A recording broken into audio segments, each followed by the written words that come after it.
Welcome. I'm your host, Dustin. And I'm Pro Boner 6932 420. Oh my God. That's my gamer tag, dude. Hell yes. And we have a special Dang. guest today, too. Who do we have today, dude? Man, who do we have? We brought on the man who doodled our shirt up.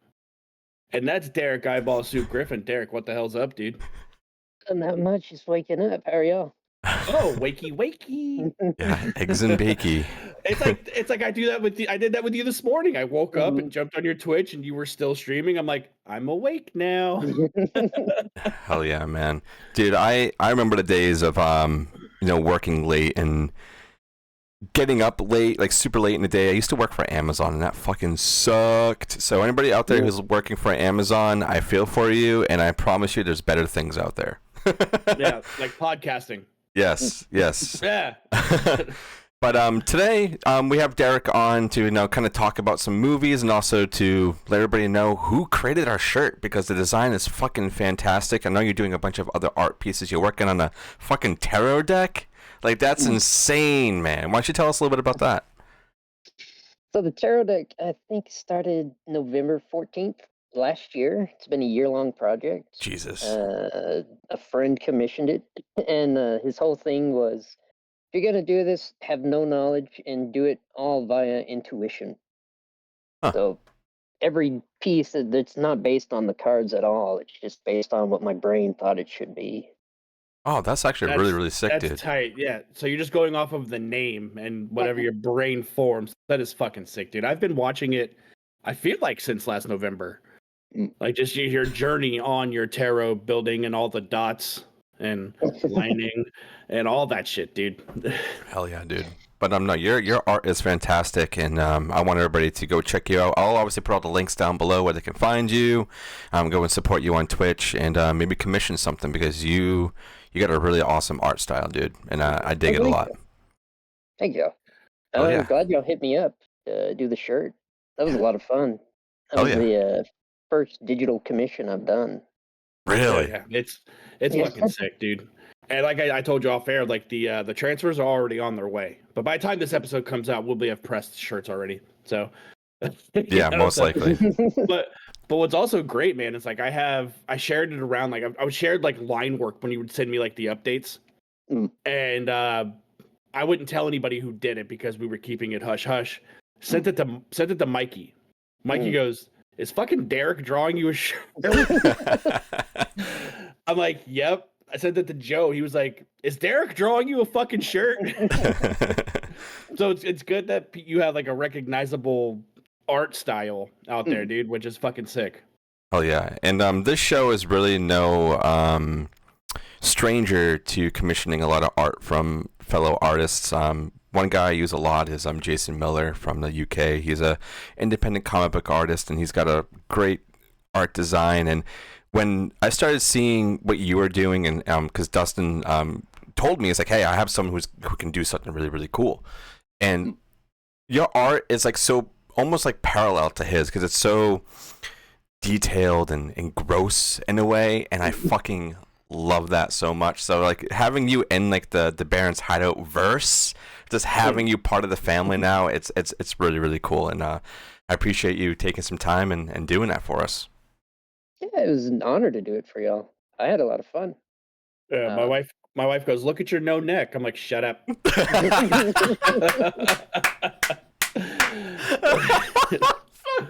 When I looked at it when it was done, it looked like y'all were looking upward in the picture. Well, okay. Yeah. It was funny because like the picture I sent him, I was like, I want us, like, here's Jason's art. Here's kind of like the art style.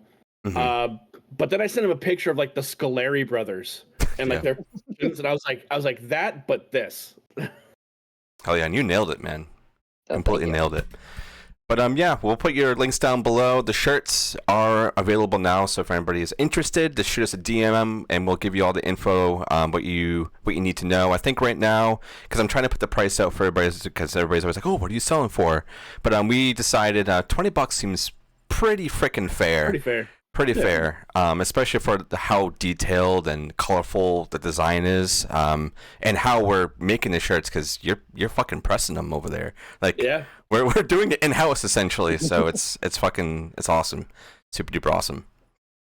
Yeah, man. But today we are here to talk about a movie that I've been wanting to talk about for a very long time. Dude, honestly, same. This movie is very close to my heart, but I'll let you continue. Yeah, we right when I jumped into the Barrens, like me and Dustin, we got together, we put a Google Doc together to kind of see where we wanted the direction of the show to go. And then we started listing movies that we wanted to talk about. And the first movie I put on there was Stay Alive. And I'm like, I want to talk about this movie so fucking bad.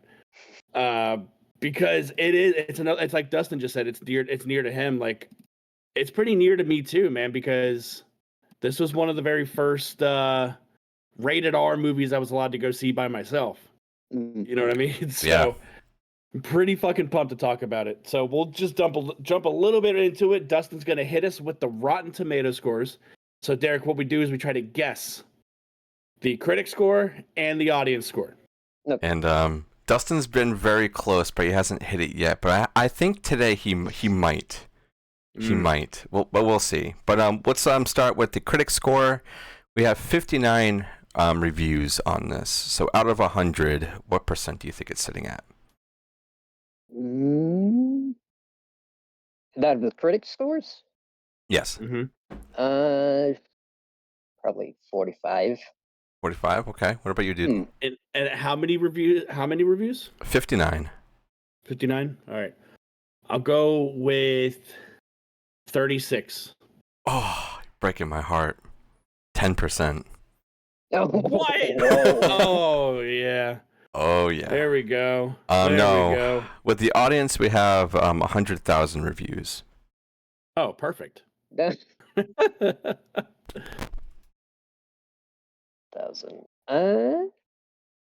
I'd probably be about 65, maybe. 65. Okay. Yeah. What about you, man? Dude, I want to go higher, but my heart's telling me no, dude. I'll say 42. 56. If you flipped that, Derek, you would have been right on the money. Wow. 56. Yeah. I'm going to go into it a little bit quickly, but this movie, I remember growing up. This is 2006, so I was old enough to kind of be aware of how people talk about films or think about them, and I remember this one being very hated in a lot of ways because it's like, oh, it's too low budget, it's too campy, it's too B movie, oh, it's a video game. But this was also the time when video games were really starting to come on the rise for a lot of people. Like, you know, you had PlayStation 2 out at the time, GameCube. Everybody had a fucking game system. Like, even till today, I feel like everybody has something in their house, whether from this current generation or before. And I just love the whole premise of this film of like, hey, you want to play a game? Yeah. Oh, you died? Well, you're actually going to die. And like, as a fan of horror movies and horror games, that premise is scary as fuck. You know? Yeah. And like, obviously a lot of the acting in here, some of it may be over the top, and that's completely fine. But also, I feel like the love and care that was put into this for like gamers in a way, I think they really nailed it, especially in the early 2000s. But I don't know about you, but I never wore a fucking bingo hat upside down. Me either. Dude, but Frankie Muniz fucking nailed it, dude. But I stand corrected. This is a PG-13 movie. It was rated PG-13 because the studio wanted it, and the unrated cut added 15 minutes in to make it's rated R. Yeah. Which is, I think the version I had was the blue cover. Yeah, that's the theatrical. Is that the theatrical one? Oh, fuck. Yeah, the red cover is the unrated one. All right. Kind of just to chime in what you were saying, and then Derek, we'll let you get into it. This movie isn't anything that Hollywood hasn't done before, though, because there have been other horror movies with a different media outlet, like done Evil Speak and Trick or Treat, Brain Scan, shit like that. Something where the horror element comes from another form of media. Sure. And it's been, you know, a while from this movie to Brainscan, because Brainscan was the latest one. It was quite a while before we had a killer video game movie, not movies about killer video games like Resident Evil and Silent Hill, but having shit like this it's always a treat, man. Even if the movie is bad, yeah, you know, like it's delightfully 2000s bad. Yes. So, Derek, give us your history with Stay Alive, man. Did you happen to see this in theaters? What's the deal? I did not see it in theaters. I think we've rented it when it came out. So it's 2006. Would it have had a VHS of that time? 2004 is when VHS stopped. Okay, so then I'm pretty sure early DVD then. Yeah, I think it was on DVD because I do remember seeing it in Blockbuster in a DVD case. I'm pretty sure. I think we probably saw this after the Silent Hill movie. Sorry, 2008. So it might have had a VHS then. Very easily could have. No, we rented this. We rented this from a local place, and we didn't know what it was when we rented it. Hell yeah, dude, that's the best. But it was at a time where I was just trying to get all my hands on anything horror, because, you know, when you're young, you're like, I need this, I need that, give it to me. Are there boobs in it? Yeah. Are there? No. Dang it, I don't want it then. The concept of it, though, is like, you know, you you die in the game and stuff, you'll die in real life. But it's like, it reminded me of like A Nightmare on Elm Street as a kid. Yeah, you die in your dreams, you die in real life. And I was like, yeah. that's a fun concept to push over into the games. But at the time, I don't think I was playing horror games either when I was watching horror films like this. So this was Resident Evil 4 days, dude. Mm-hmm. Oh, yeah, dude, I was knee deep in that, man. I think we were just playing whatever. Maybe a lot of role playing games when horror was getting bigger in the game genre. Yeah. Hell yeah, man. Did this make you want to go play horror games, or are you like, oh fuck no? Yeah, it did. Hell yeah. I think this made me want to go and play like Silent Hill, because a friend at the time was even talking about the Silent Hill games. And what he ended up letting me borrow, though, was a game called Kuon, which is from Software, which is a Japanese like ghost game. Yeah, okay, I remember that. You take pictures? No, I think that's a Fatal Frame. Yeah, you're thinking of Fatal Frame. Yeah, okay.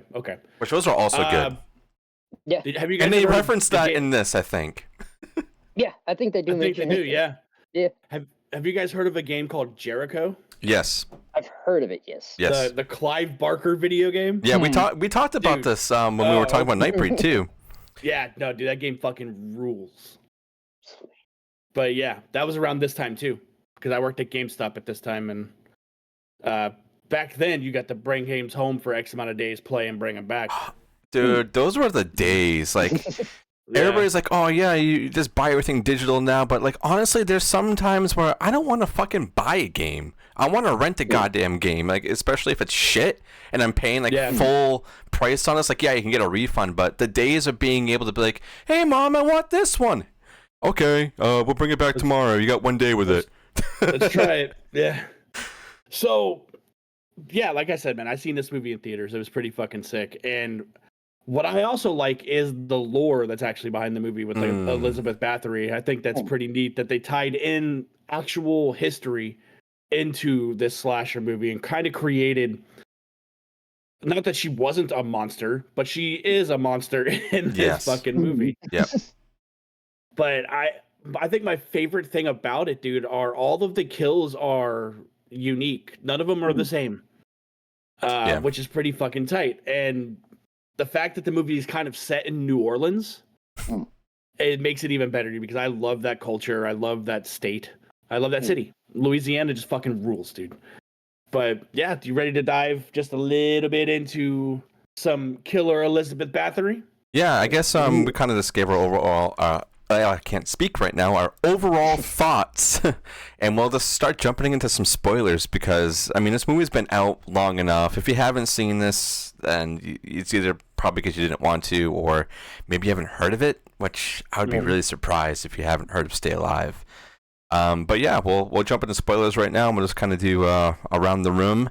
I guess I can. I'll start with a few points. I want to start off at the beginning of the film because this is what like really grabbed me, and I'm sure it probably did with you guys too. Is the opening of this film is it's all from the game. You're just watching the game. It's all first person. I'm like, this looks sick. And also, if this is a real game at the time, like, these graphics are fucking tight, man. Like, wow. That's what I'm saying, dude. So high def movie video game graphics. Yeah, and it's just like, I want this game, and I still want this game, which I think people have made fan like ROMs or whatever of this that you can go and play. But it was the whole beginning of this film, and then you kind of get broken out because the character dies, and then you go to the real life, and you're like, okay, what are we getting ourselves into? And he calls his friend. And then he goes upstairs, and obviously his friend's fucking his girlfriend, and blah, blah, blah. This is PG-13, but dude, he's up there, he's fucking clapping cheeks, wearing a pig mask, dude. Yeah. And it's just like, so oh, okay. Weird. Are we going to be getting more of this, as a fucking teenager? You're like, oh, I hope this is what we're getting. Getting some more boobs. But you're like, oh, there's actually no boobs. But then you start hearing this, like, rumbling in the back, and that's what I really like about this is like it takes an actual like controller rumbling and it uses that as like a warning sign of like if you're gonna die, and then the guy fucking dies the same way he did it in the game, and I'm just like, okay, I'm in. And I don't know, that whole opening section I think is perfect. Like it sets up everything you need to know about this movie, what you're gonna be getting yourself into. You get familiar with the game because that's the first thing that you see. It's just beautiful to me. Does that kind of come off of the same way that the both of you, for the both of you, when you guys watch this, you're like, oh, I'm fucking hooked now? Yeah, I think so. Yeah. Yeah.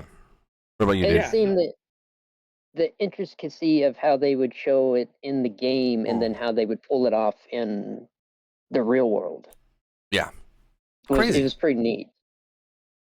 Yeah, I liked I like that too. I like the parallels. Like it wasn't too over the top. Like all of the kills were kind of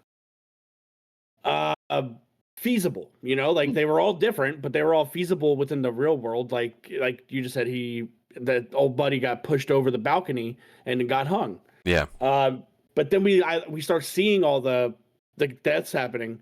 But man, the part I could not get over is it's right when the friend in the office dies. The friend that's playing remote from work. Oh, and yeah, Miller. And they're going over like the whole gang. Like you have October and the main kid. I can't remember his. Finn and Swink. Hutch. Yeah, they're going over like what Hutch is the main kid. Yeah, like what's going on? Like why is it doing this? And he goes, I want to figure out what happened to them and why. And October literally is reading him what happened. Yeah. She's like, this is why it happened. He goes, I don't care about that. I'm like, you literally just fucking told her you wanted to know what happened. And she's telling you. Yeah. Dude, so fucking good, man. But yeah, they read the incantation. They have a LAN party. Yeah. Oh, I miss those. How fucking cool is that, man? Fucking miss those. They have a goddamn LAN party playing this game. Frankie Muniz puts on his one glove and his fucking hat. Phineas is over there ripping bong hits. Yeah. And I love it. Like there's like the incantation that they all say at the beginning of the movie. Like voice activated. No. It's way too advanced for that. There's no way they have that in this game. Yeah. Oh fuck. Wait a minute. And then they're like during that whole powwow, like we were just at, they're like, I wonder what, like you had to say some type of incantation that brought her back, and we never did that. What? Yes, you did. How did you fucking start the game? But no, I love it. Like I love like we get the bounce between real life and the video game. Like they're running through the cemetery, fighting all these creepy little kids, and you have the blonde girl that I don't remember any of their names. I'm sorry. Abigail. Yeah, Abigail. Oh yeah. goes and she sees the wardrobe with the shining light and all that shit, and she goes, "Oh, there's that." And then that comes into play later in the movie. Hell yeah. Which I thought was pretty fucking sick, and how Frankie Muniz is giving Hutch direction. Yeah, and gives him shit to use. Like, it's so cool, like, in this one little, like, pocket of the world, if you're playing this game, if someone, like, drops something or does something and opens up a gate or whatever, they can do that for you. Like, that is so fucking awesome. I love that so much. Yeah, but let's talk a little bit about these kills, man. Like you just said, we brought up the kid that got hung. Mm-hmm. Which was your favorite? Derek, we'll start with you, man. I like the officer. Oh, it's fucking. You don't really see it in the truck, but you just see the splatter of blood. Yeah. You see her behind. I was like, there we go. Yeah, pretty fucking good, man. Dustin, what about you? The one that I have always liked, it's not like, I won't say it's the best kill, but I love just the setup and the atmosphere of it, is October's kill, when she's like out there and then she finds herself in this building, and then gets her freaking throat slit while everybody's trying to bang open the door, and she tells the fucking thing to go fuck itself. It's like, it's so good. And it's like, oh, and she was my favorite, and she was my favorite for many reasons, as I think everybody else has the exact same reason why she's their favorite as well. So my only gripe about that scene, dude, and it's any of the scenes we see the ghost Elizabeth Bathory, is the fact that she looks like she's from the video game. Yeah. And then, I kind of like that, at the though. end, but no, dude, at the end, we get that lady in fucking makeup, dude, and that looks awesome. Yeah. Yeah. It's I wish creepy we as got fuck. that instead, dude, but I understand why she's pulled from the game. I get it. Yeah. But probably for me, kill-wise, I like the opening a lot. But man, boy, do I love that fucking officer kill. Yeah. Because that dickhead, he walks into the GameStop and he's like, yeah, so you need to take your edge off. And he shows his badge. He goes, oh, you must not play games. Yeah. But yeah, he's just being a fucking dickhead, like going into the game store where all the nerds are. Like, and then he plays the game. He played the game on the computer, Alienware. Yeah, this was a huge like sponsorship from them, and obviously they probably gave him a shit ton of money. Yeah, yeah. Never had an Alienware computer. I've always wanted one, but I never got one, and I always wanted one because of this movie. Yeah, no, I heard that, dude. But yeah, this movie was delightfully 2000s horror, man, and there were jump scares that were pretty good. Yeah. I did like the creep walks, like when we're down in the fucking library with Hutch. And he's reading all that shit. Yeah. My wife did come in on a couple of parts. Like, she sat down, and as they were happening, like the office scene where you get like the glimpse of the ghost, she goes, up. Or when they're down in the little library, and it's panning past all like the shelves of book, and then one of them is like the face of the little ghoul. Yeah. And dude, it was good. Like, there's a lot of cool shit I really, really liked about this movie. Yeah, same. I think one of my favorite segments, and I know it's really, really cheesy, but it's definitely the whole like part when Finn is about to die, and then he's like on the phone freaking out. He's like, "Dude, you haven't died in the game." He's like, "Oh, yeah, you're right. I didn't die in the game. Yeah." And then they start figuring out the game starts playing by itself, and then kills everybody just because. So he's thinking he's all fine, and they're on the way to go get him, and he just gets fucking trampled. I don't know, that whole segment of him like cleaning his car, and then like he's driving, and then you see clouds. I don't think I've ever reacted in a way like, oh, it got really dark for some reason. He's driving a convertible, dude. Like, he has to be concerned. I mean, sure, but yeah, just like the whole like setup of him going off there and how they made it like the exact same in the game, because every location they essentially die in is almost like where they are in real life, which I think is pretty fucking sick. That's a really good segment. Well, the scenery in that part kind of morphed because he was in open fields. He was in open fields, and once it started getting dark, it was the trees that were coming over and like which I thought was pretty neat, and it created that Louisiana look, man. Yeah, good shit, dude. Fucking awesome. But could you imagine, like you said, the games are playing by themselves. You just when Frankie Muniz gets locked out of the van and he's watching the game play out, you see the ghost Elizabeth Bathory in there just going like this with fucking controller. Yes, yes. She's wearing the upside down hat. You motherfucker. Oh man, but no, Frankie is great in this movie, and like honestly, if he didn't fucking break that window, they all would have been fucked, especially him. But he was like, "No, I'm smarter." And also, like when he's running away and he jumps into like the bush with all the roses, so she can't get him, and or we think that she got him, but you know that gets revealed later. That's really really cool. The whole ending of this movie, I think, is fucking amazing. But Derek, do you have a favorite part of this film, or something that like really sticks out to you when you think about Stay Alive? Let's see. I like how you see all the little glimpses, even from the beginning when Loomis is playing. Yeah. And when he dies, you see right beside him, you see she's there for just a blip second and then disappears. I really enjoy that fact that even though they're not playing the game, she's there. Yeah. Throughout you just see little, like, you see her walk by in a shadow form. You hear the controller going off, and they're like, wait, where's that controller? Yeah. Dude, when I feel like my favorite's when they're in the fucking mausoleum. And that's when they go down into the fucking, in the grave. Yeah. And they find the shears that are like this fucking big. Yeah. It's like, what the fuck? Dude, it's so fucking good. And he goes, we need a hammer. And she fucking holds up the scissors, dude. It was good shit. But no, I love the ending too, man. Like when we have the chase scene with the house where Hutch is trying to break in. And when Hutch goes up into the tower, dude, and she's menacing. Yeah. Up there, dude. Like she looks so fucking gross and I love it. I do wish we got a little bit more of the practical version of her instead of the CG version. Especially at the end, because he hammers that shit in the 3 nails in her. She pops them out, and then she dies. She saw a reflection. in the Alienware. Where the fuck did he get the laptop from? They shoved everything in that one little teeny tiny bag from Loomis. Oh no, that's what it is. Yeah, he fucking Magic opened up bag. the menus. He opened the menus, went to items, and just pulled it out of his fucking pouch. Oh yeah. You notice how she sits up like Michael Myers? Yeah. On the bed. Yeah. It was like Kane from fucking WWF, dude. Just oh my god.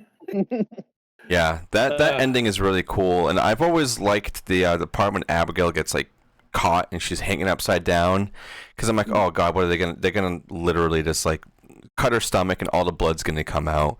I don't know, that whole scene like stuck with me a lot when I was watching it as a kid, because I was like, oh, that's fucking terrifying. Like she's here and they're both going into this room and the door closes behind her and Hutch can't get in. It's like all fucked, and she's like, oh, take all these things, oh, also take this rose, and like all these other things. But yeah, that whole segment right there was like, oh man, fucking beautifully done. Yeah, no, it was really good. Yeah, I feel like I've said everything I want to say about Stay Alive, dude. Alienware in the dark a lot. Oh yeah, man. And she, dude, how fucking bright is that little Zippo that she was trying to use? Just warding off all the fucking bad spirits with the Zippo, man. Oh yeah. At one point, she's got the bugs on her in the house. Yeah. No, it was fucking gnarly, man. It was. So this movie gets a bad rap because of the studio jumping in and wanting to make it PG-13. Yeah. But like Dustin said, they were trying to capitalize on the young crowd, you know, and there are a lot of companies but the most recent example is Megan. They made that shit went viral. They made it PG-13 and it was bad. And then you watched the unrated version and it's good. Yeah. So, yeah, I mean, this movie just gets a bad rap for almost no reason.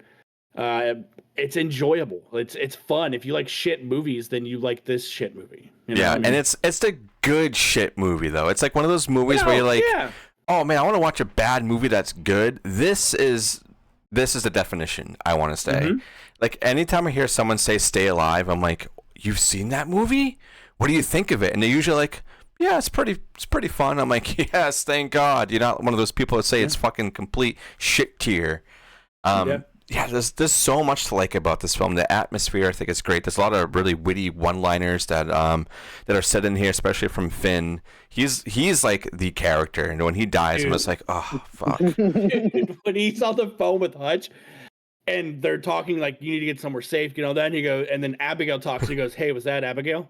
Hey, mama. And he goes, "Yeah." He goes, "Hey, mama." It's so good. Dude. Pretty fucking good, man. But it's under 90 minutes. Mm-hmm. It's a breezy watch, man. Yeah. Pretty.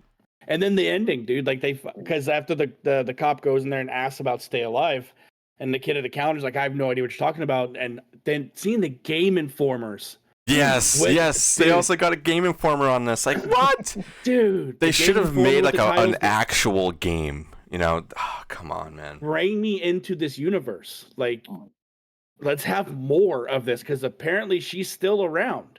Yeah. But it instantly made me want to go watch Dead Silence. Oh, yes. That's another really good one. Oh, fuck. Yeah. Derek, do you have any closing words for Stay Alive? I really want that Steam Boy advertisement in Hutchins' house. Yeah. Dude, that should. I love it. Yeah, this fucking good, dude. So many great things. I also want to say this is the rare case that this movie's not totally gray and or blue, because the early 2000s everything was gray, kind of like shitty brown or blue filtered, and this one it's got some pretty good colors. I mean, obviously when you get into the game it's pretty gray, but that's what all the games were in like the 2000s. But sure. Yeah, if you're looking for a really, really good time and you haven't seen Stay Alive, or if you haven't seen it in a while, please go check it out, because it's a fucking fun time. Get some buddies over. This is one you need to have some friends over for sure. That's what I was about to say. This is absolutely a party movie. Yeah, and if anybody out there knows a way to get a hold of this game in any sort of way, because I know this fan made ones, please fucking let me know. I want to play it. Yeah. I forced a friend to watch this morning with me. Oh, hell yeah. What'd they think? Yeah. He had fun with it. Okay, cool. We were laughing with it and just having fun with it. Hell yeah, man. A lot of fun. Yeah. Definitely one you can watch with a lot of people. Oh, yeah. Hell yeah. Hell yeah. So, Dustin, what we got cooking up, man? Well, as everybody knows, as we were talking about earlier, our shirt is out. So if anybody wants one from the design that Derek made, you guys can go ahead and DM us, and we'll give you all the info that you need to grab one. We have a sort of a limited supply right now, because we're just trying to see what the demand is, and right now the demand is looking pretty juicy, I'd say. Yeah. But we're also not trying to sit on 200 shirts. Yes, exactly. But I think as of when this is coming out, the Halloween retrospective could have ended, or it could be almost done. I don't know when I'm putting this out. So those are being pumped out a lot. I think this would be out before Halloween, I think. We'll see. If not, then this is in the future. But yeah, it's pretty much just look out for the shirts, and look out for any of the other really cool things that are going on. If you want to support us financially, you guys can go over on Patreon for $1 a month. You get everything that we record up until about a week early release, plus early access to designs for shirts or any other things we have going on, because we have some other things cooking in our brains that we want to make happen eventually. And you can also go and just listen to us on Spotify, Apple Podcasts, or YouTube, or any of those good places. And also go check out Derek. All the links will be down below of where you can find him, where you can support him. If you want to commission something, please do, because his art is fucking fantastic. But that's pretty much all that I have on my end. Either you guys have anything you want to add to that? Thank you for having me. Hell yeah. Oh, always. Hopefully it's not the last time. Hell yeah. I hope not. No, I'm down for more. Yeah, man. No, I got nothing, dude. Flicks and Friends is fucking booming.